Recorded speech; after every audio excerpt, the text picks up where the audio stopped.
Frida Ghitis, at Frida Ghitis, a former CNN producer and correspondent, is a world affairs. She is a frequent opinion contributor to CNN, a contributing columnist to The Washington Post and a columnist for World Politics. The views expressed in this commentary are her own.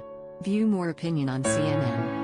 CNN. One reason to put an impeached president on trial after he has left office is to deliver a clear, decisive verdict that the defendant's actions were abhorrent and should never. But there are other reasons, and some have to do with our time, with what happens. Frida Ghitis on the third day of former President Donald Trump's second impeachment trial. House impeachment managers made the urgent case that Trump is not only directly responsible for the events of January 6, when his followers attacked the U.S. Capitol, but that failure to find him guilty leaves the country at risk from another Trump-led. If convicted, the U.S. Senate could then vote to bar Trump from running again. I'm not afraid of Donald Trump running again in 4 years and winning, said Rev. Ted Lieu, a House impeachment manager. I'm afraid he's going to run again and lose, because he can do this. In other words, the perpetrator of what most certainly qualifies as high crimes and misdemeanors is still at large. The country is not safe.Read. MoreOn Wednesday. Impeachment managers showed chilling new video of the January's. Watching those indelible images, many of us could feel the PTSD symptoms burning in our chests as we relived those hours when the nation watched a murderous coup attempt playing out in the nation's seat of power. It's breathtaking to see just how close the United States came to what might have been one of the worst massacres. Too many to die. Too many were gravely injured.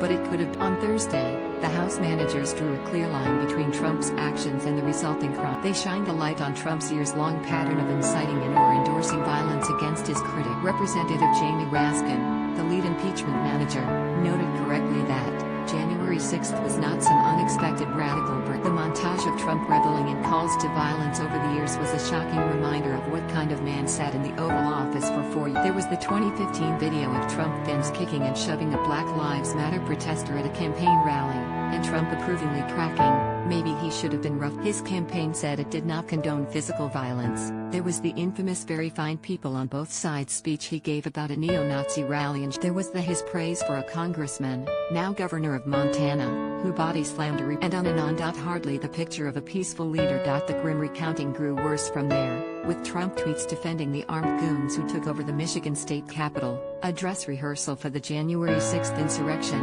according to. And then the most recent and incriminating evidence, videos of Trump pushing the big election lie and telling his backers, over and over, that they had to fight. We saw him instruct his ardent supporters on Twitter to come to Washington, D.C., for a wild event on January 6. To me, after decades of watching wars and insurrections, Trump's behavior was reminiscent not of the leader of a party in a democracy, but of a militia chief or warlord, disparaging and intimidating his rivals, and sending his forces to violently secure victories he could not obtain through peace. The House managers made a point of noting that Trump has shown no remorse. Did anyone expect him to? But the lack of remorse, his claim that everything he has done is appropriate, his "we love you" message to his loyalists mob, supports the manager's contention that Trump would do that. What occurred on January 6th may be the worst thing Trump has done so far. Democrats have put on an ironclad case, and yet, the prospects for conviction remain low. Still, the jurors, the members of the Senate, should consider that they are, figuratively speaking. We know Trump is guilty, and I would venture most of his defenders know it as well. Those who vote to acquit become accomplices in Trump's assault against America's democracy. History will remember that, even if their self-interest drives them to ignore their conscience and their duty to the country and to the